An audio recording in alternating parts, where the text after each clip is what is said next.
KB Marathi news मध्ये आपले सर्वांचे सहर्ष स्वागत। आपण आलो आहोत लोणी खुर्द या गावात। तर लोणी खुर्द येथे सामाजिक कार्यकर्ते सचिन संजय तांबे पाटील तथा तांबे सर फाउंडेशन यांच्या वतीने नवरात्र उत्सवानिमित्त मुलींसाठी दांडियाचे आयोजन न करता शिवकालीन शस्त्रकला शिबिराचे आयोजन करण्यात आले आहे।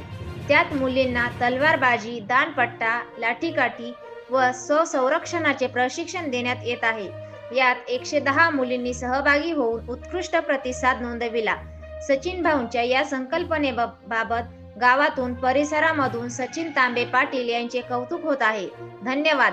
केबी न्यूज साठी योगेश जाधव।